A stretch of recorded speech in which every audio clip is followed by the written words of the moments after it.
tenemos la participación de algunos padres y madres de familia. Entonces, Ley Suaza nos hace la siguiente pregunta. Yo creo que esta pregunta puede ir dirigida al doctor Kemmel, y Leis nos pregunta: ¿cuáles son los aspectos o indicadores para que nosotros como padres podamos reconocer síntomas que nos hagan acudir inmediatamente al especialista? Es una excelente pregunta y también es una excelente manera de comenzar el conversatorio. Los tumores del sistema nervioso central son los segundos tumores o neoplasias más comunes de la infancia, pero eso no quiere decir que sean absolutamente comunes. Entonces, el primer mensaje es que no cualquier síntoma indica que nuestro hijo o hija tiene un tumor cerebral o un tumor del sistema nervioso central. Pero sí hay cosas que son llamativas y que nos deben hacer consultar. Por ejemplo, un dolor de cabeza que sea recurrente y que no tenga explicación, sobre todo si ese dolor de cabeza está acompañado de otros síntomas. Por ejemplo, vómito recurrente, por ejemplo, algún otro signo de que algo no está pasando, no está bien en el sistema nervioso, por ejemplo, falta de fuerza en una extremidad, desviación de un ojo en un niño que previamente tenía sus ojos bien, una desviación de la columna que va progresando y que va asociada a esos otros signos, una pérdida o falta de ganancia de peso y talla que no tenga explicación, son signos que nos pueden ir haciendo pensar en que algo no está bien y que hay que consultar. De pronto consultamos y no va a salir que el niño tenga un tumor del sistema nervioso, pero si consultamos a tiempo y sí lo tiene, podemos diagnosticarlo, y cuando se diagnostican oportunamente, estos tumores tienen mejores probabilidades de resultados con los tratamientos de los que disponemos actualmente.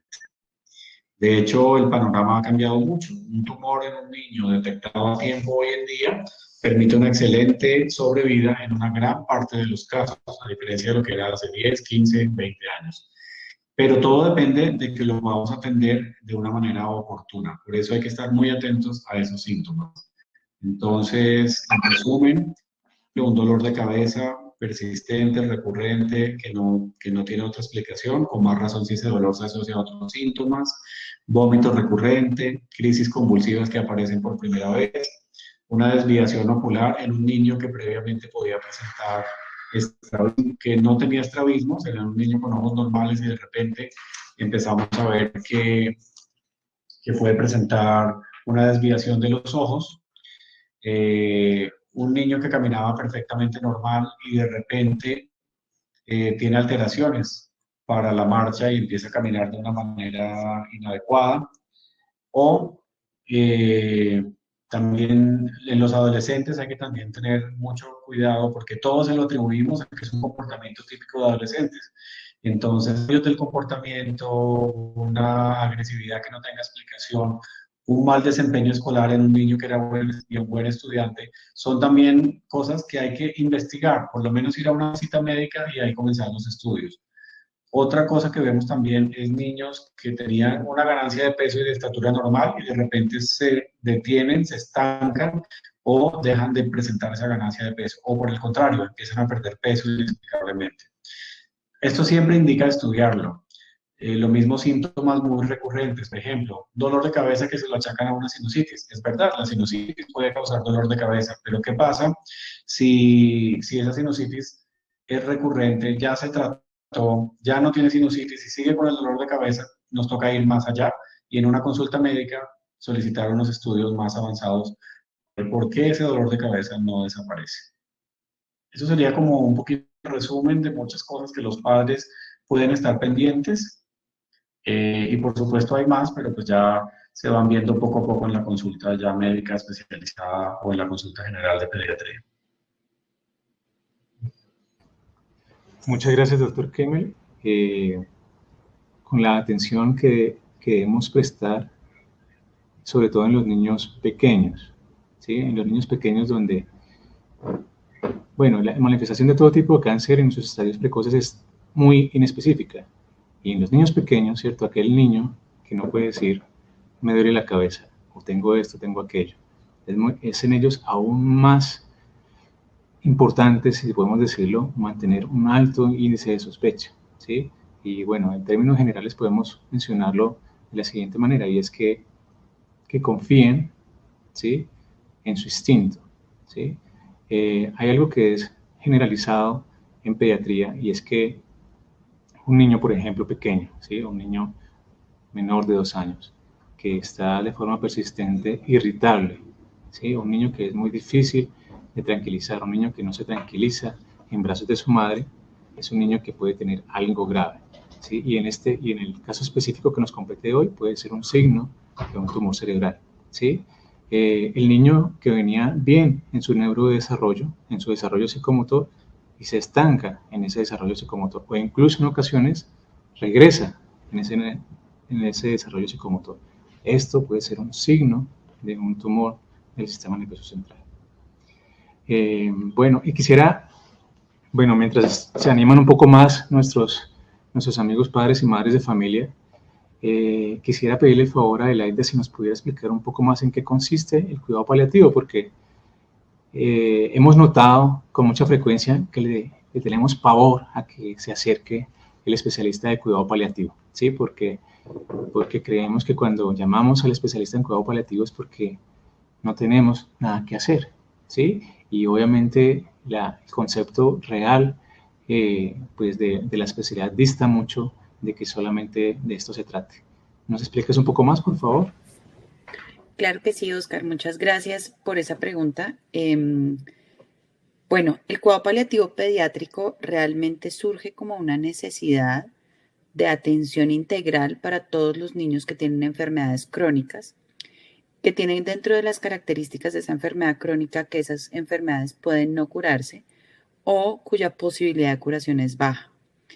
En ese sentido, digamos que el cáncer empieza a ser una de las enfermedades prototipo de atención en cuidado paliativo pediátrico y es precisamente a través de los servicios de neurooncología a nivel de los hospitales pediátricos que se empieza a integrar el cuidado paliativo pediátrico de forma temprana desde el diagnóstico de una enfermedad. Y esto tiene como objetivo varias cosas. Primero, acompañar a la familia en todo este trayecto y esta trayectoria de la enfermedad, entendiendo que los tumores del sistema nervioso central, como mencionó Kemel, son uno de los tumores más frecuentes de la infancia, pero que además son específicamente uno de los tumores cuya supervivencia es más baja y se consideran de alto riesgo oncológico porque tienen un mal pronóstico. En ese sentido, muchos de los servicios de neurooncología empiezan a invitar a personas especialistas en cuidado paliativo o muchos de los neurooncólogos pediatras también se vuelven paliativistas pediatras con el objetivo de brindar una atención que permita que el paciente disfrute y viva de la mejor manera posible, no solamente durante el diagnóstico de la enfermedad y al final de la enfermedad, cuando de pronto ya no hay tantas alternativas de tratamiento, sino durante el tratamiento oncológico. Porque una de las cosas que hemos empezado a entender es que el tiempo del tratamiento oncológico es un tiempo también de vida. Y una de las cosas que de pronto algunos de los padres que están acá o algunos de los colegas que están pueden sentir es la sensación de vamos a parar todo porque ahora vamos a hacer un tratamiento oncológico y ya después vamos a poder hacer muchas cosas nuevas. Acá parte de lo que vamos a empezar a entender es que realmente hay un pedazo de vida que es una vida con cáncer, una vida con un tratamiento oncológico, pero que esa vida también debe ser importante y merece ser vivida.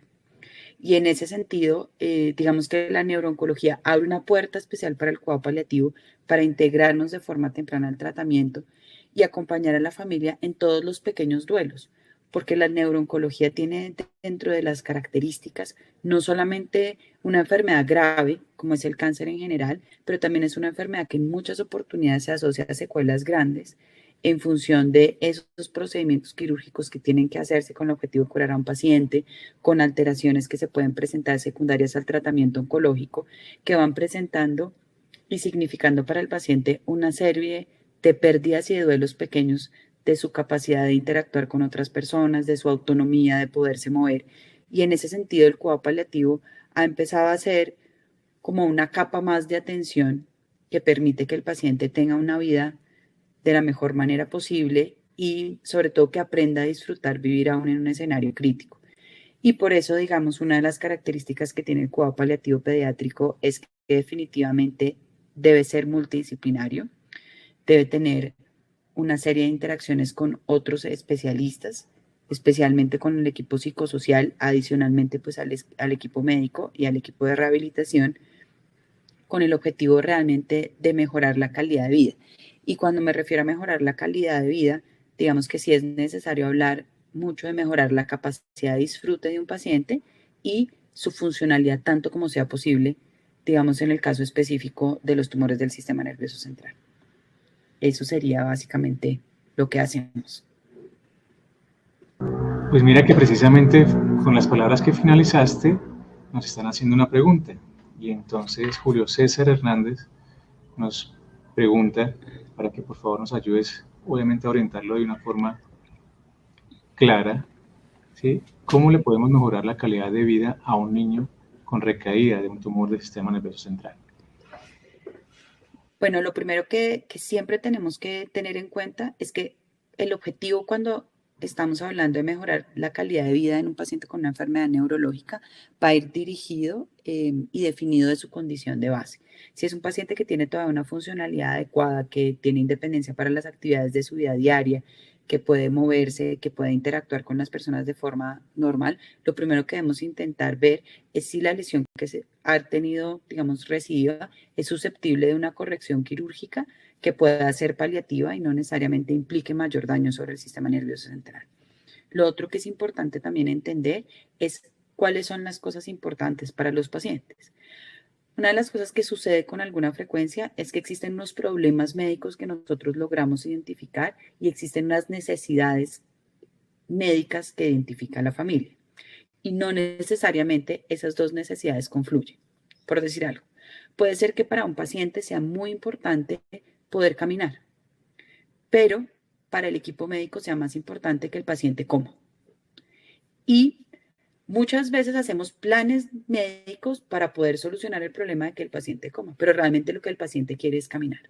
Entonces, una de las cosas que es importante acá es entender qué cosas mejoran la funcionalidad del paciente y qué cosas identifica la familia como necesidades.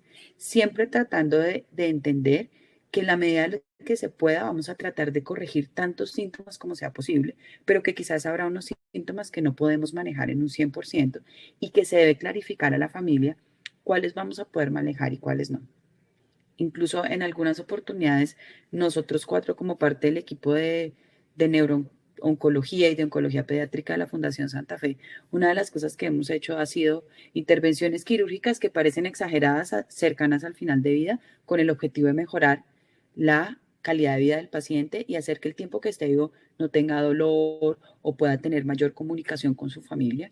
En otros momentos hemos utilizado medicamentos psicofármacos que no se usan de forma rutinaria en los niños con el objetivo de que los pacientes estén más tranquilos y logren mejorar su condición clínica. E indudablemente una de las estrategias que hemos utilizado también es la quimioterapia metranómica o la quimioterapia paliativa como parte de las intervenciones para evitar la progresión del tumor y en ese sentido mejorar la calidad de vida. Hay que entender que la calidad de vida no es algo que vaya ligado al tamaño de una enfermedad y parte de lo que es importante acá es qué tan enfermo se siente el paciente. Uno puede vivir con lesiones tumorales muy grandes en el cerebro. Casi que uno ve las imágenes y uno dice, es imposible que un paciente viva con esto. Y aún así el paciente vivir muy bien y sentirse tranquilo, o al contrario, tener lesiones que parecen muy pequeñas, pero que impactan fuertemente en la calidad de vida. Entonces, lo más importante es tratar de mantener al paciente tan funcional como sea posible, definir qué intervenciones, aunque parezcan exageradas, puedan mejorar su calidad de vida, cuando hay necesidad de suspender esas intervenciones porque realmente lo que están haciendo es prolongar una situación de sufrimiento, entendiendo que definitivamente parte de lo que va a pasar es que va a haber un momento de declive funcional y que en ese momento de declive funcional lo que debemos cuidar es evitar al máximo el sufrimiento del paciente en términos de que el paciente no tenga dolor, no tenga unas convulsiones que no se puedan manejar, no tenga una ansiedad o un trastorno del comportamiento severo que no le permita encontrar tranquilidad nunca y no pueda descansar ni disfrutar nada y en general que no se sienta ahogado, que serían las cosas más frecuentes que pueden pasar en este escenario. Gracias, Adelaida. pero quisiera que un poco más desde el punto de vista de los padres, es decir, los padres, ellos en el hogar, ¿qué recomendaciones les puedes dar? ¿Qué cosas pueden hacer ellos para tratar de favorecer el confort de estos niños y sobre todo los que están quizás en recaída? Yo creo que una de las cosas que es importante es entender que uno no tiene como un botón de autodestrucción. Yo a veces uso esa frase con los pacientes y es entender que a veces a uno le diagnostican la recaída de un tumor del sistema nervioso central y uno espera que en 5, 4, 3, 2, 1 haya un declive rapidísimo y el paciente fallezca. Hay que entender que aunque haya un diagnóstico de recaída, el paciente todavía tiene vida y que quizás esa recaída aparece después de una serie de tratamientos en los que el paciente se ha limitado de muchas cosas que disfrutaría y que quisiera hacer, que anhela hacer y que tiene esperanza de hacer. Cosas como, por ejemplo, comidas que quiere comer, paseos que quiere hacer pero no ha podido hacer. Y una de las primeras cosas que yo creo que sí es muy importante para la familia es poder disfrutar el tiempo en el que el paciente todavía está en una buena condición de vida, y con eso me refiero sobre todo a que esté consciente y no tenga un dolor severo y pueda interactuar con las personas para poder aprovechar el tiempo en la medida en la que se pueda y hacer esas actividades que durante mucho tiempo el paciente se ha negado a sí mismo a hacer o que su familia se ha negado a hacer en el contexto de un tratamiento con un objetivo curativo específico. Segundo, definitivamente una de las cosas que hay que aprender es empezar a anticiparte a qué síntomas pueden aparecer. Y los síntomas van a depender mucho de la localización del tumor, del tipo de tumor y de qué tan rápido esté creciendo el tumor. Para poder de esa manera ir planeando en casa qué intervenciones se pueden hacer, qué medicamentos se pueden usar, cómo voy a manejar la epilepsia si aparece epilepsia en mi paciente, qué va a pasar si un día mi paciente ya no quiere comer, qué va a pasar si un día mi hijo se despierta y no puede mover alguna parte de su extremidad. Eso va a ser algo que en general le puede dar mucha tranquilidad a la familia y es planear con anticipación qué cosas hay que hacer. Pero también entender que va a haber un momento en el que el niño va a estar como con un declive funcional y que va a entrar probablemente en una fase en la que va a estar dormido con mayor frecuencia y que hay unos cuidados mínimos que nunca se deben olvidar. Mantener el aseo de la boca, bañar al paciente, mantenerlo limpio, mantenerlo fresco, mantenerlo bien atendido, cuidarle su piel, cuidar de sus estados nutricionales tanto como sea posible. Todo esto con el objetivo de guardar hasta el final la dignidad de la persona, entendiendo que aunque nos cuesta mucho trabajo hablar de la muerte tiene que tener también un sentido de estética y un sentido de dignidad por la vida que está siendo vivida. Entendiendo también que dentro de este contexto y dentro de esta situación son muy importantes los valores y las preferencias de la familia, que cada familia vive esto de una manera diferente, pero que hay que entender que el niño, así tenga una vida corta, más corta la de otras personas, tiene una vida que es digna, que merece ser vivida hasta cierto punto y que en ese sentido, pues debe vivir en la comunidad de su casa, en donde él nació y de acuerdo a esos preceptos de su familia. Y que es algo que tanto ellos como familia, como nosotros como equipo de salud debemos respetar hasta el final. Esos pensarían yo que pueden ser unos tips para la familia. Muchas gracias, Adelaide.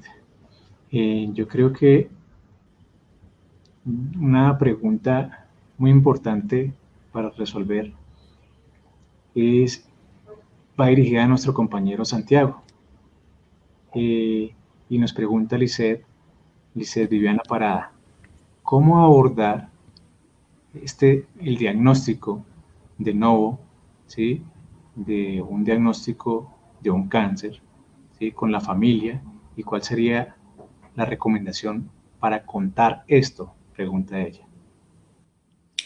Muchas gracias, Oscar. Es una excelente pregunta porque suele ocurrir que cuando hay un diagnóstico de novo de primera vez de un tumor del sistema nervioso central, así como cualquier otro tipo de tumor que aparezca en la población de niños o adolescentes, la primera reacción normal y natural de los padres o acudientes es de proteger, y parte de esa protección incluye no le digamos, porque le tenemos miedo al diagnóstico, porque le tenemos miedo a la palabra tumor y en particular porque le tenemos miedo a la palabra cáncer, porque desafortunadamente todavía carga un gran estigma esta palabra y la gente usualmente pues la asocia con cosas fatales y fatídicas. Hay que entender que cada caso es absolutamente diferente y aunque claramente cuando hay un diagnóstico de cáncer existe una probabilidad de un desenlace inesperado o no deseado, no necesariamente quiere decir que esto vaya a ser lo que va a ocurrir. Desde el punto de vista de la salud mental, es fundamental lograr darle información clara y concisa a los pacientes. ¿Cómo funciona esto? Normalmente la gente pensaría, bueno, pues entonces llamemos al especialista que sepa hablar de las emociones, ¿no? Para que le cuente a los pacientes qué es lo que está pasando. Y realmente lo primero que uno encuentra es que esto sería completamente contraproducente porque los niños de quienes más esperan escuchar las noticias realmente es de sus papás o acudientes, o sea, incluso antes de que de su propio médico. Lo que suele pasar, y Oscar, tú me corriges si no estoy diciendo lo que es que pues el especialista tiene la responsabilidad y la necesidad de hablar con la familia, no necesariamente siempre y dependiendo de la edad del paciente y de la condición en la que se encuentre, el paciente está presente, pero sí buscamos que haya una conversación muy abierta y que haya un momento familiar y muy íntimo donde se pueda hablar de lo que está pasando. Esta idea de sobreproteger o de no poder contarle a los hijos lo que está ocurriendo genera en ellos una gran, digamos, sensación de que no están en el círculo, de que no están realmente siendo tenidos en cuenta y como los niños son muy inteligentes, muy perceptivos y muy sensibles a lo que está pasando, pues ellos empiezan a sentir que hay una información gravísima que potencialmente no están compartiendo con ellos porque de pronto es demasiado mala y empiezan a, como decimos, a armarse videos o a hacer películas en su cabeza de desenlaces incluso peores o de situaciones incluso mucho más serias de lo que realmente está ocurriendo. Recuerdo en particular un caso en una ocasión de una paciente a quien los padres pretendían, y es por puro amor, no contar lo que estaba ocurriendo, pero esto era de pronto como horas antes de un procedimiento quirúrgico de neurocirugía, donde claramente pues habría sido muy violento para esta niña despertarse teniendo pues su cirugía, una cicatriz y sin saber exactamente qué era lo que le estaba pasando. Entonces, digamos, parte del rol que tenemos nosotros como médicos especializados en el cerebro, pero en la parte de las conductas y las emociones, porque digamos, yo les quiero contar, yo vengo pues de un linaje de médicos, pues mis papás son ambos especialistas del cerebro y mi papá toda la vida profesional trabajó como médico neurocirujano de niños en la Fundación Santa Fe hasta que se retiró y terminó su carrera. Entonces, digamos, yo estoy especializado en el mismo órgano que es el cerebro, pero miramos la parte comportamental, la parte funcional y la parte emocional. Y estamos absolutamente convencidos de que cuando uno le pone atención a eso desde el principio, la evolución de todo el proceso de enfermedad es mucho más amable y es mejor. ¿Por qué? Porque tenemos que ayudarle a la familia a sobrellevar una noticia tan difícil como es el diagnóstico de un tumor del sistema nervioso central, a lograr darle un entendimiento a lo que está pasando, a dejar que las emociones salgan, porque siempre es muy importante tener un desahogo emocional, pero con una guía. Es fundamental lograr controlar esas emociones para que, número uno, no se desborden en frente del paciente, porque eso sería demasiado doloroso, pero para que, número dos, tampoco vaya a haber, digamos, una reacción en la que muy frecuentemente padres y pacientes pretenden aparentar estar bien todos, ¿no? Y entonces nadie está hablando de lo que realmente está sintiendo o está pasando. Papás por proteger a hijos no quieren demostrar que están o nerviosos o preocupados o tristes, e hijos por querer proteger a los padres para no preocuparles más, tampoco expresan sus emociones. La idea entonces de la parte de salud mental desde el principio es poder dar, ayudar a que se dé la noticia, pero la recomendación puntual tal vez es cuando los padres han entendido lo que está pasando, poder ponerlo en palabras de ellos y poderle explicar al paciente lo que está pasando, de forma que cuando tenga la conversación con el equipo, el mismo paciente pueda explicar qué es lo que le pasa. Hoy justamente estamos hablando del tema con uno de mis internos estudiantes Y a mí me gustó mucho un enfoque de un sitio que fue a visitar cuando todavía yo era estudiante de medicina, donde niños que estaban, digamos, siendo atendidos por diferentes tipos de tumor, incluyendo tumores del sistema nervioso central, veían el caso como estoy superando tal enfermedad, ¿no? Como me parece muy importante lo que dice María Adelaida de la vida sigue y continúa durante el tratamiento, ¿no? Se ponen en pausa una cantidad de cosas, pero sin embargo la calidad de vida es fundamental y es importantísima. Y entonces la idea de estamos superando algo, estamos trabajando para lograr estar mejor y buscar siempre una estabilidad emocional dentro de lo posible es fundamental. Sin embargo, no le puede pedir uno a una familia y a un paciente que tiene un diagnóstico de nuevo de un tumor del sistema nervioso central que actúe normalmente, porque esto claramente es una disrupción de la vida normal.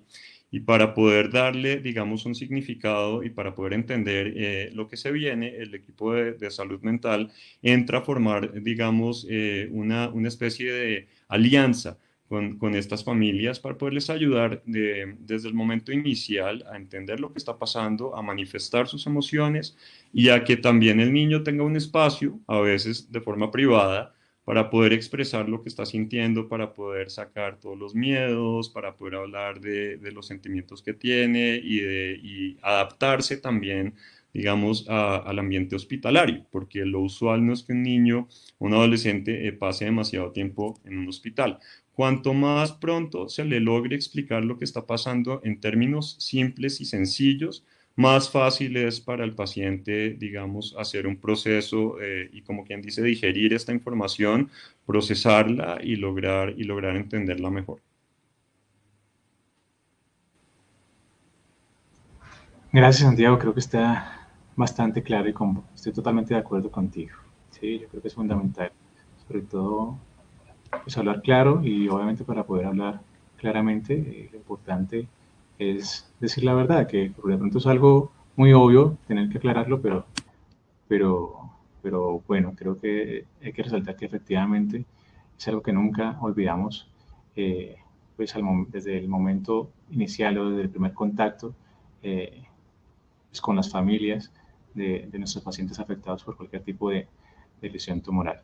¿Sí? Un trato sincero, honesto y obviamente empático también con ellos porque comprendemos de fondo pues, la situación por la cual están pasando y sabemos lo difícil que es transitar este, este arduo camino.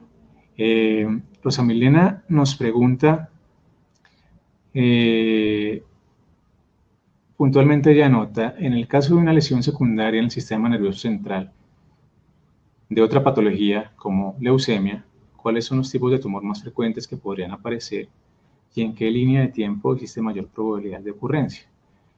Si me permiten, yo creo que puedo contestarle a Rosa Milena.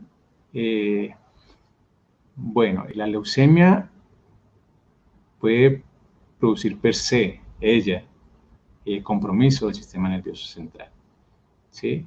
Eh, no es común que la neoplasia, ¿sí?, tenga un riesgo inherente a ella de generar un mayor riesgo de una neoplasia a nivel del sistema nervioso central. No.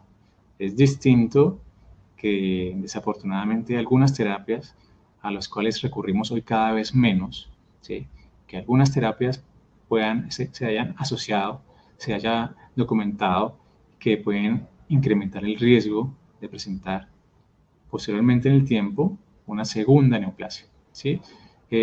Este tipo de segunda neoplasias usualmente o con más frecuencia corresponden a tumores del tipo sarcomas, ¿sí? Como sarcomas de tejidos blandos, osteosarcomas, etc. Pero, repito, usualmente estas terapias las usamos hoy cada vez menos. Desafortunadamente, hay algunos casos en los que prescindir de estas terapias es imposible, ¿sí? Entonces, lo que tratamos de, es de estar atentos a identificar poblaciones que quizás tienen un riesgo mayor de desarrollar unas segundas neoplasias, como son aquellos individuos que quizás pueden tener de fondo un síndrome de predisposición al cáncer, ¿sí?, como por ejemplo un síndrome de Li-Fraumeni, que son son entidades donde yo tengo un riesgo particularmente elevado de desarrollar un sinnúmero de neoplasias. Y pues entonces en ellos sí, definitivamente, entonces hay algunas medidas terapéuticas que sí deben restringirse un poco más, como por ejemplo en ellos, en este caso específico, la radioterapia, ¿sí? Porque en ellos la radioterapia se incrementaría el riesgo de desarrollar posteriormente otro cáncer de forma significativa. Y en cuanto a la línea de tiempo que tú indagas,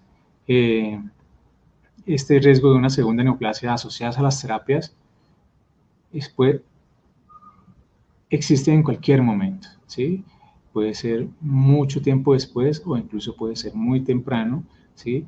Posteriormente al iniciado la terapia o al finalizar, al corto tiempo después de finalizar la terapia del debut o de la primera vez del tratamiento por un cáncer. Tenemos una pregunta para nuestro doctor Kemmel.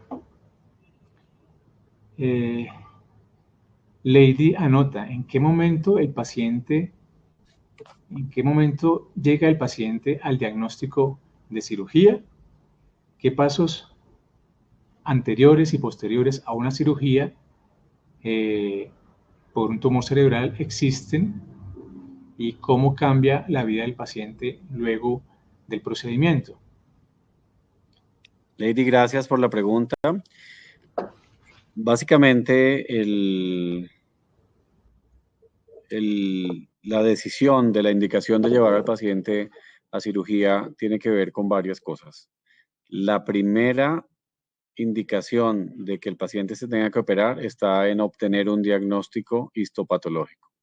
Con el examen clínico y con las imágenes, así sean de alta definición como la resonancia, tenemos una idea altamente confiable de qué puede tener el paciente, pero solo lo sabemos confirmado cuando hemos removido toda o una parte de la lesión y la mandamos a patología. Cuando ya tenemos un diagnóstico histopatológico, podemos de ahí en adelante encauzar mucho mejor el tratamiento y saber qué otras terapias se pueden considerar para buscar unos fines curativos o unos fines de control de la enfermedad o unos fines paliativos.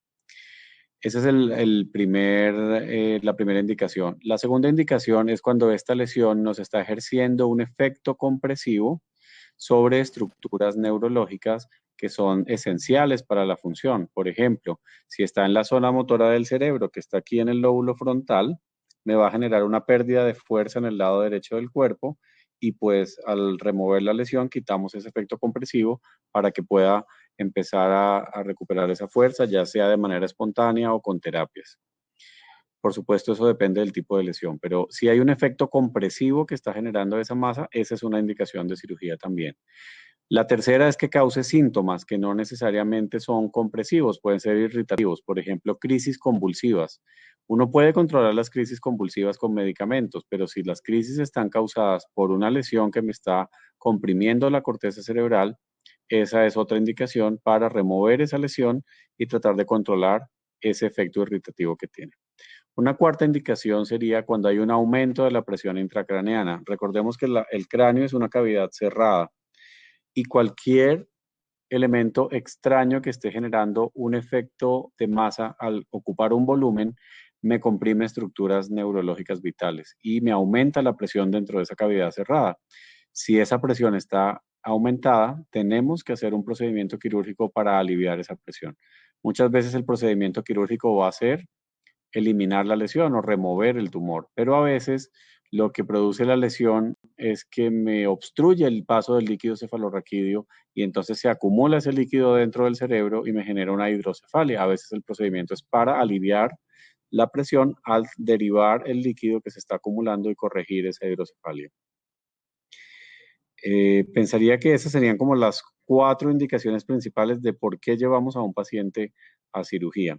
Hay otros casos en los que encontramos una lesión en las imágenes de forma intencional o a veces de forma incidental, pero la lesión no está causando ninguno de estos problemas y son, de acuerdo con las características de la imagen, lesiones que se pueden observar porque podrían ser benignas o de crecimiento lento o que haciendo un balance riesgo-beneficio Si no están produciendo ninguna molestia, pues es más el riesgo que el beneficio de llevarlo a cirugía. Normalmente indicamos la cirugía cuando es al revés, cuando los beneficios superan los riesgos y le vamos a ofrecer al paciente una mejoría en su estado de salud y en su condición general. ¿Cómo prepararlo para la cirugía o qué cosas hacemos previamente? Es necesario evaluar muy bien el estado nutricional del paciente y para eso hacemos no solo unas medidas antropométricas como el peso, la talla, si ya son más grandes hacemos un índice de masa corporal. También evaluamos algunos exámenes de laboratorio que nos ayudan también a saber ese estado nutricional como las proteínas séricas, la prealbúmina. Evaluamos el hemograma para saber si hay anemia, si hay signos de infección o si las plaquetas están en una cantidad y forma normal que nos permitan una coagulación adecuada. Hacemos unas pruebas de coagulación como el tiempo de protrombina y tiempo de tromboplastina o más corto el nombre PT y PTT, también para evaluar. Si la lesión tumoral tiene algunas características especiales, por ejemplo, algunos tumores de la línea media del cerebro que se llaman tumores germinales, ellos pueden tener también unos marcadores tumorales que los podemos detectar en sangre. Entonces, a veces también podemos solicitar esos marcadores tumorales. O cuando se encuentran en una región que está aquí en la mitad, que se llama la silla turca y que afecta en una glándula que se llama la hipófisis, también pedimos pruebas hormonales para saber cómo está el estado endocrinológico del paciente. A veces también, de acuerdo con la lesión, nos interesa saber el estado neuropsicológico y cómo está el estado cognitivo de acuerdo con su edad. Entonces podemos hacer una evaluación neuropsicológica completa.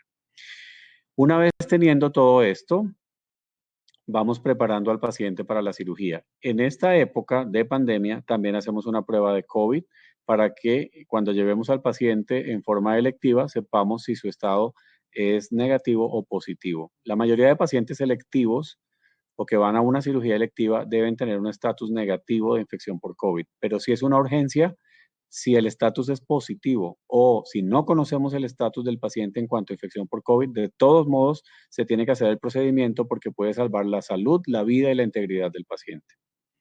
También nos pregunta Lady por los cuidados posoperatorios y hay una pregunta antes de la cirugía que es muy común y es si hay que rasurarles toda la cabeza y si el paciente debe llegar completamente calvo a cirugía. La respuesta es no en la mayoría de los casos. Hacemos una incisión que es solo en el área donde está ubicada la lesión, que puede ser en un lado del cráneo o en la parte posterior o en la parte anterior. Entonces, actualmente lo que hacemos es rasurar únicamente la zona que se va a operar para no impactar la autoimagen del niño en que pierda su cabello.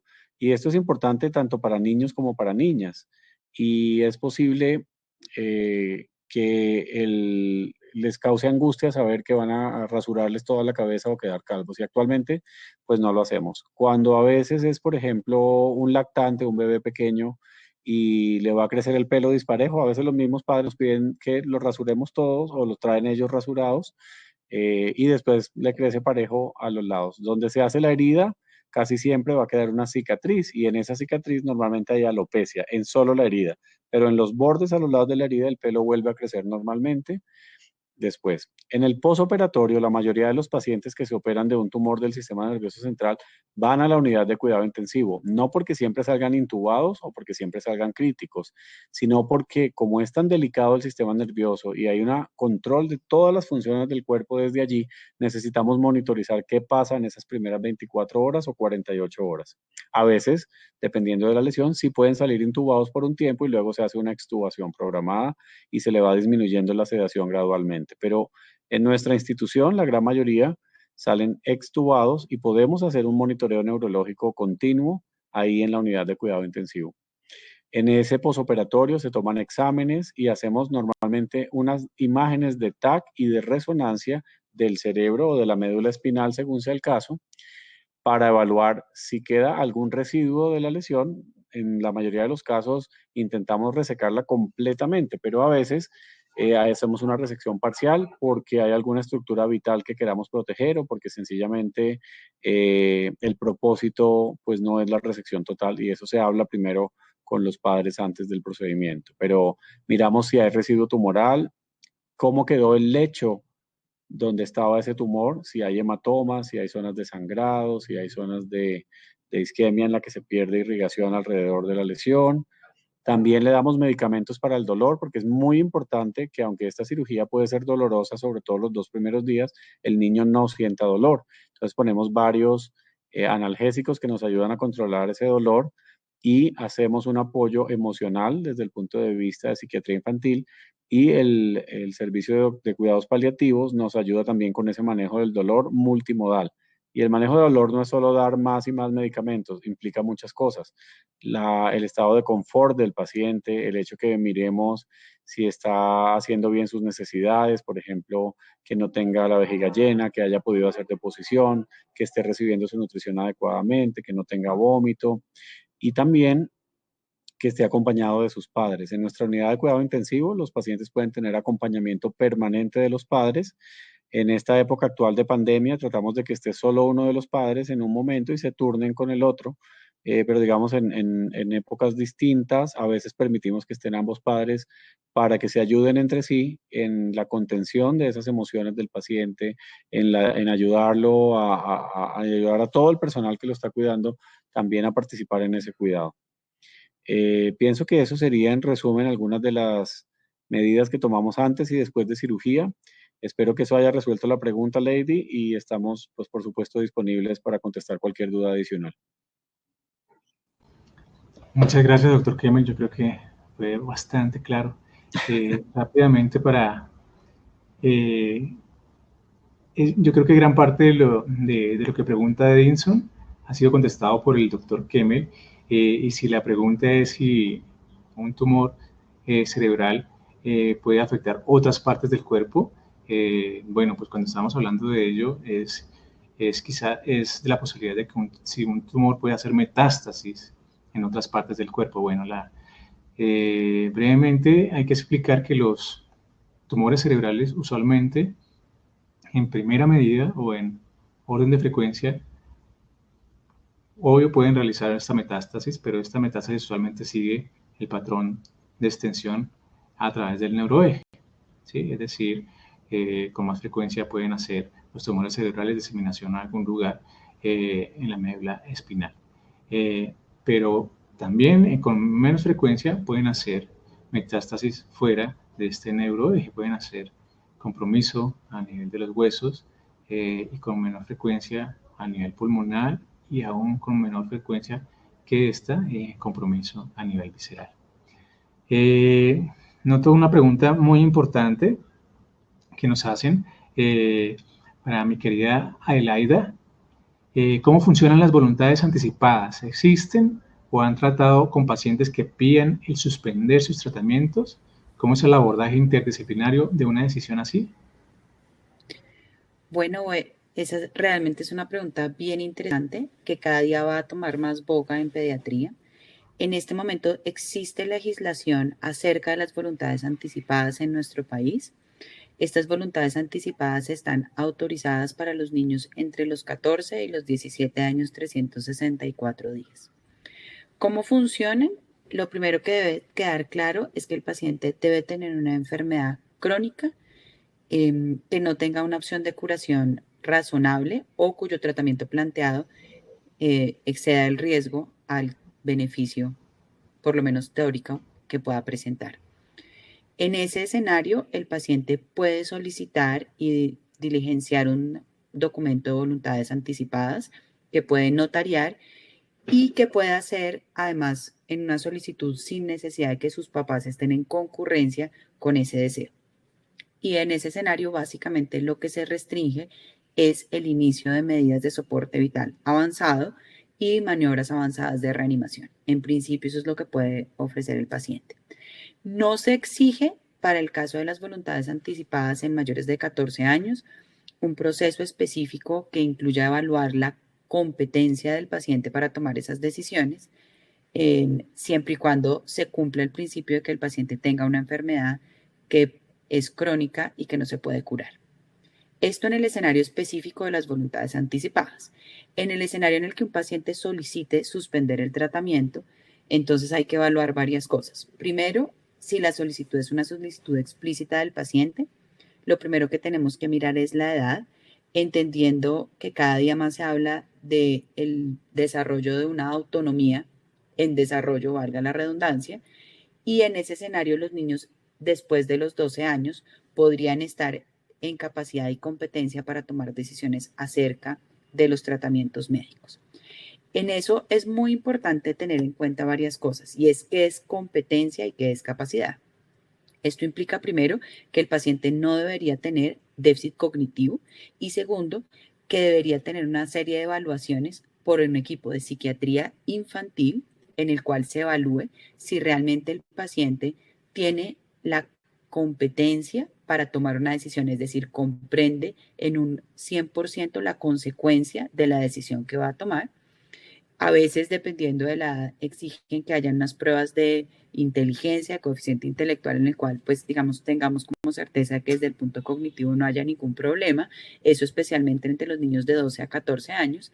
Y entonces los pacientes podrían solicitar suspender el tratamiento oncológico, particularmente después de los 16 años, si se comprueban pues todas las cosas que mencioné previamente, que es que el paciente es capaz y es competente, podrían definir de forma individual suspender el tratamiento.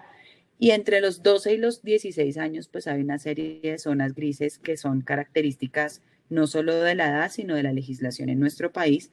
Pero en principio, si realmente el paciente hace una solicitud libre en la que él de forma explícita solicita suspender el tratamiento, una vez se haya descartado, pues como que eso sea una decisión inducida por los papás, que haya un problema social asociado a esto y que el paciente sea competente para tomar esa decisión, uno debería empezar a respetar la autonomía de esos pacientes en términos de que pues cualquier adulto podría tomar la decisión realmente de suspender el tratamiento si fuese necesario. En general, los niños menores de 12 años no tienen acceso a directrices de voluntades anticipadas ni a solicitar de forma explícita suspender un tratamiento, pero sí es importante recordar que nosotros tenemos una legislación de eutanasia en niños y que dentro de la legislación de eutanasia en niños sí se consideran los niños entre los 6 años y los 12 años como digamos, como casos excepcionales en los cuales el paciente podría solicitar eutanasia. Sin embargo, digamos que es muy claro que esa legislación es para eutanasia, no para reorientación del esfuerzo terapéutico ni para suspender un tratamiento médico. Eso creo que podría ser lo importante acá para mencionar en cuanto a este caso. Y pues sí tener muy claro que en este punto específico es fundamental el apoyo de psiquiatría infantil para poder realmente evaluar si el paciente es competente o no para tomar esa decisión, porque eso pues no es algo que sea necesariamente explícito a un equipo de personas que no tengan una formación en psiquiatría. Eso es una de las cosas que sí es importante en esos casos. Gracias, Adelaida. Bueno, brevemente, antes de transmitirle una inquietud a Santiago que tengo, quiero contestar este interrogante que nos plantea Laura Alejandra. ¿Cuál es el tratamiento más común en estos diagnósticos? O sea, en los tumores cerebrales, ¿todos terminan en cirugía? Bueno, entonces hay que mencionar que en términos generales, ¿sí?, la cirugía usualmente es imprescindible. Hay algunas excepciones, ¿sí? Pero si estamos hablando de un tumor cerebral maligno, ¿sí?, son tumores que tienen un grado histológico 3 o 4. En estos casos es imprescindible para garantizar una supervivencia, ¿sí?, o para tratar de favorecer la mejor supervivencia posible, la cirugía, ¿sí? Y esta cirugía también que sea, o sea, por medio de la cual se logre la mejor resección posible. Es decir, si la resección es total de la lesión, ese es el panorama más favorable para el control por largo término de una neoplasia maligna, ¿cierto? Cuando tenemos algunas lesiones que son de un grado histológico menor, ¿sí?, dependiendo de la localización, como por ejemplo en los gliomas del tracto óptico, estas lesiones no van a cirugía ni hay necesidad de biopsiarlas.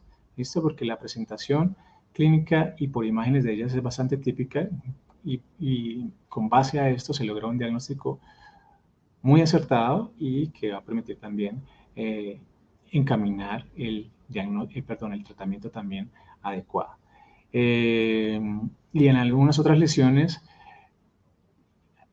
que de pronto no van a cirugía son aquellas lesiones que de pronto por su localización traduce un riesgo mayor el llevarlos a la cirugía, como es el caso de algunos gliomas de alto grado que se localizan en el tronco encefálico. Bueno, uno muy conocido y temido por nosotros, que es denominado el glioma infiltrante difuso del tronco encefálico, es el ejemplo típico. Quiero preguntarle a Santiago, ¿cuáles serían como las recomendaciones iniciales para empezar?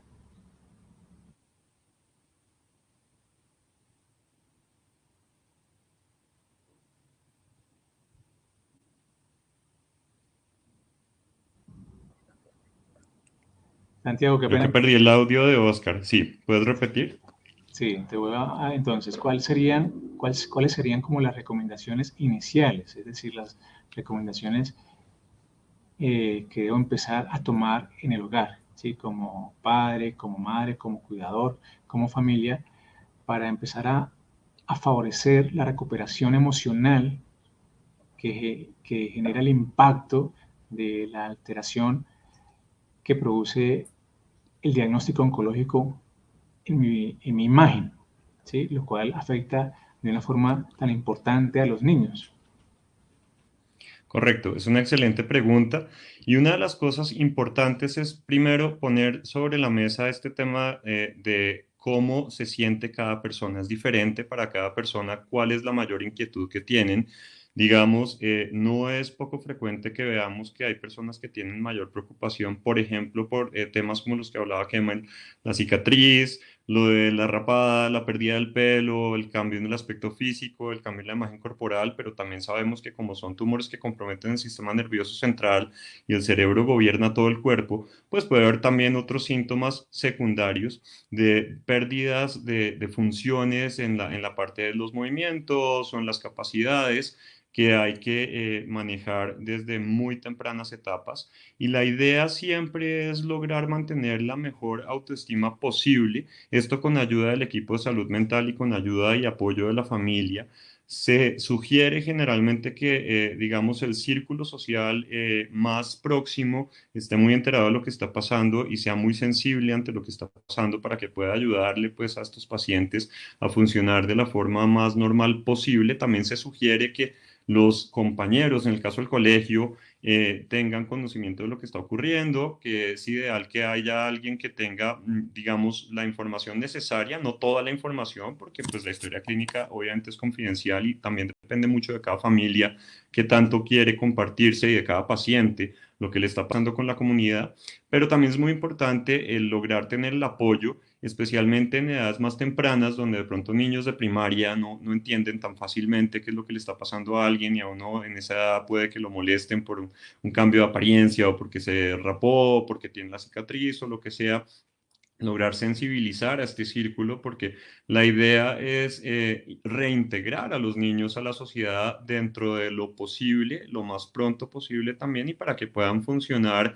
y sentirse mejor es necesario que haya un espacio donde puedan hablar de sus emociones, donde puedan hablar de cómo se están sintiendo y donde puedan empezar a aceptarse con los cambios que puedan producirse de acuerdo al diagnóstico. Eso es, digamos, es un tema muy amplio. No todos los pacientes que son sometidos a neurocirugías van a tener necesariamente secuelas a mediano, corto, largo plazo, pero depende obviamente del diagnóstico. Y en quienes esto sí ocurre, es fundamental encontrar la forma de que se sientan cómodos con su cuerpo, que se sientan cómodos con la funcionalidad que tienen y que busquen entonces poder hablar de esto. Yo creo que esto, la respuesta más sencilla, Oscar, es un diálogo muy abierto y es buscar, digamos, la ayuda de los especialistas en salud mental, teniendo en cuenta que, así como lo mencionaba Laida, hay ocasiones en las que hacemos uso de medicamentos de psicoactivos o psicofármacos. No necesariamente siempre los psiquiatras infantiles que formamos parte de estos equipos interdisciplinarios de oncología hacemos uso de medicamentos. Gran parte de nuestro trabajo tiene que ver también con psicoterapia, que es la terapia hablada, y es el espacio donde los pacientes pueden realmente expresar sus emociones y pueden hablar acerca de lo que les está ocurriendo y lograr entender los cambios que están teniendo y también cómo eso los está pudiendo afectar o no. hemos visto, pues, con la experiencia que los niños y las niñas y los adolescentes tienden a ser muy valientes y tienden a tener, digamos, una gran capacidad de adaptación. Un concepto muy interesante es la neuroplasticidad, que quiere decir básicamente el cerebro a veces encuentra otras rutas para poder lograr volver a aprender a hacer cosas que no se podía, dependiendo del diagnóstico. Pero esto también quiere decir que si esto se aprovecha, estos niños y adolescentes salen adelante impresionantemente bien. Entonces, la parte emocional es fundamental y hay que darles ese espacio para expresar sus emociones. Muchas gracias, Santiago. Y bueno, yo creo que vamos a darle espacio para la última pregunta porque desafortunadamente quisiéramos contestarlas todos, pero bueno, ustedes quizás están cansados y pues nosotros también tenemos que ir a ver a nuestros niños, ustedes entenderán, en fin. Entonces vamos a resolver la última pregunta, que yo creo que el doctor Kemmel, si está dispuesto, pudiera ayudarnos a contestarla. Pregunta Lady, ¿el diagnóstico del tumor del sistema nervioso central afecta siempre la parte cognitiva del niño? ¿Pudiera presentar problemas de aprendizaje posterior a esto? Sí, con gusto, Oscar. En efecto, se conecta un poco con la pregunta de Laura Alejandra García también, que tiene que ver con la parte educativa, aprendizaje y cognitiva. No todos los tumores afectan la parte cognitiva. Los que lo hacen generalmente están ubicados en zonas que incluyen los lóbulos frontales, los lóbulos parietales o los lóbulos temporales. Hay otras zonas del sistema nervioso central que no se asocian a la parte cognitiva, por lo tanto, un tumor en esas zonas no lo comprometería. Por eso en algunos casos es muy importante evaluar esa parte cognitiva. También algunos tumores, como alguno que preguntaron también en el chat, que es el craniofaringioma, puede comprometer la parte cognitiva porque está cerca de zonas relacionadas con esto, como el hipocampo y algunas zonas relacionadas en el sistema límbico y el hipotálamo. Entonces, un grupo de tumores puede comprometer la parte cognitiva. Por eso es importante evaluarlos desde el momento del diagnóstico y antes de cualquier intervención quirúrgica. A veces, si la cirugía es de urgencia, pues no se logra hacer antes, sí es importante hacerla después, lo más temprano posible. Y a ese estado cognitivo, hacerle seguimiento. Cuando el paciente ha sido sometido ya a un tratamiento quirúrgico o que involucre quimioterapia y radioterapia, se debe hacer seguimiento y tratamiento de esa parte cognitiva.